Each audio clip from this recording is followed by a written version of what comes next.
కాళేశ్వరం ప్రాజెక్టులో భాగమైన మేడిగడ్డ బ్యారేజ్లో పేలుళ్లు జరిగాయా? బాంబులు పెట్టి పేల్చేస్తారా? ఆ పని చేసిందెవరు? ప్రతిపక్షం నుంచి పదే పదే ఆరోపణలు వస్తుంటే సర్కార్ ఆలోచనలో పడిందా? ఈ మొత్తం వ్యవహారాన్ని సీబీఐకి అప్పగించాలని ఆలోచిస్తోందా? చూద్దాం. తెలంగాణ రాజకీయమంతా కాళేశ్వరం ప్రాజెక్టు చుట్టూనే తిరుగుతోంది. ప్రాజెక్టులో భాగమైన మేడిగడ్డ లక్ష్మీ బ్యారేజ్ కుంగుబాటుకి కారణమేంటి? బాంబులు పెట్టి పేల్చారా? ఓవైపు జస్టిస్ పినాకి చంద్ర ఘోష్ కమిషన్ విచారణ జరుగుతోంది. ఇప్పుడేమో బీఆర్ఎస్ వర్కింగ్ ప్రెసిడెంట్ కేటీఆర్ చేసిన ఆరోపణలు మరో సంచలనానికి కారణమయ్యాయి. మేడిగడ్డ కింద బాంబులు పెట్టి కాంగ్రెస్ వాళ్లే పేల్చారు అని కేటీఆర్ ఎందుకు ఆరోపిస్తున్నారు? నిజంగానే కాంగ్రెస్ నేతల హస్తం ఉందా? కేటీఆర్ ఆరోపణల అర్థమేంటి? అట్లే ఈ లంగలు వీళ్ళు కాంగ్రెస్ వాళ్ళు. నా డౌట్ అయితే వాళ్ళే గులగొట్టింటారు. ఆ రోజు మేడిగడ్డ దగ్గర కూడా బాంబు గింబ పెట్టి వీడియో ఏదో చేసింటాడు. అందుకే అంత లుచ్చగాళ్ళు చేసి మళ్ళీ వాళ్ళే బదనాం చేసి పర్రెపడితే ఇగో కాంగ్రెస్ వాడేమో దున్నపోతు తినింది అన్నాడు, బీజేపీ వాడేమో దుడ్డని కట్టేని ఎక్కడుందిరా దుడ్డే అని వాడు తిరుగుతాడు. ఎన్డీఎస్ఏ రిపోర్టర్ ఇద్దరు ఒకటే దొంగలు, ఇద్దరు దొంగలే. కాంగ్రెస్ వాడు బీజేపీ వాడు, ఇద్దరిని నమ్మద్దు. అయితే ఈ విషయంలో సైలెంట్ గా చూస్తూ ఉండొద్దని గవర్నమెంట్ డిసైడ్ అయింది. ప్రతిపక్షం ఆరోపణలకు ధీటుగా జవాబివ్వాలని భావిస్తున్న సర్కార్ సిబిఐ దర్యాప్తునకు ఆదేశించే అవకాశాలను పరిశీలిస్తోంది. కేటీఆర్ పదే పదే చేస్తున్న ఆరోపణలను సీఎం రేవంత్ రెడ్డి సీరియస్ గానే తీసుకున్నట్టు కనిపిస్తోంది. 2023 అక్టోబర్ 22 నాడు అసలేం జరిగింది?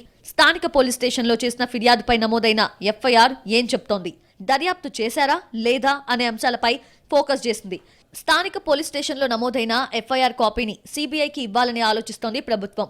న్యాయ నిపుణులను సంప్రదిస్తోంది. సీబీఐకి ఇస్తే అసలేం జరిగిందో ప్రజలకు కూడా తెలుస్తుంది కదా అని ప్రభుత్వం లెక్కలు వేసుకుంటోంది. మరోవైపు కాళేశ్వరం కమిషన్ కూడా విచారణ చేస్తున్న నేపథ్యంలో సీబీఐకి ఇవ్వడం కుదురుతుందా అనే అంశాలపై న్యాయ నిపుణులతో సంప్రదింపులు జరుపుతున్నారు సీఎం రేవంత్ రెడ్డి. మరోవైపు కాంగ్రెస్ నేతలు కూడా కేటీఆర్ ఆరోపణలపై సీరియస్ గానే స్పందిస్తున్నారు. కేటీఆర్ సీబీఐకి లేఖ రాయాలని డిమాండ్ చేశారు ఎంపీ చామల కిరణ్ కుమార్ రెడ్డి. అబద్దాలకు బ్రాండ్ అంబాసిడర్ గా కేటీఆర్ తయారయ్యాడని ఆరోపించారు ఎమ్మెల్సీ అద్దంకి దయాకర్.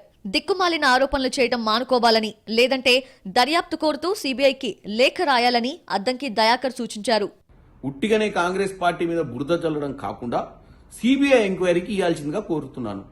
మీరు ఆ రోజే మీరు అధికారంలో ఉన్నప్పుడే దాన్ని సీబీఐ ఎంక్వైరీ చేసి ఈ పార్టీకి వాస్తవాలు బయటకు వచ్చాయి కదా.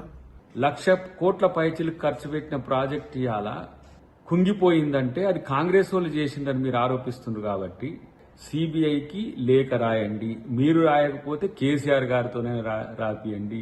కేటీఆర్ పై మండిపడ్డారు మంత్రి పొన్నం ప్రభాకర్. కేటీఆర్ వ్యాఖ్యలను సుమోటోగా తీసుకుని సిబిఐ దర్యాప్తు చేయాలని కోరారు. కేటీఆర్ మాటను ఒక పిటిషన్ గా తీసుకొని నేను గౌరవ ముఖ్యమంత్రి గారిని కోరుతా ఉన్నా, సిబిఐ విచారణ చేయించండి, లేదా ఇతర ఏ ఏజెన్సీతో విచారణ చేయించి. ఎందుకంటే కాంగ్రెస్ పార్టీపై అపనింద మోపుతా ఉన్నాడు. కాంగ్రెస్ ప్రాజెక్టులు నిర్మిస్తుంది, కాంగ్రెస్ ప్రాజెక్టులను కూలగొట్టదు. ఇది కాంగ్రెస్ చరిత్ర. మొత్తానికి కాళేశ్వరం కూలిన కేసు సీబీఐకి చేరే అవకాశాలు పుష్కలంగా కనిపిస్తున్నాయి. న్యాయ నిపుణుల సలహాల మేరకు ఈ వ్యవహారంలో ముందుకెళ్లనుంది ప్రభుత్వం.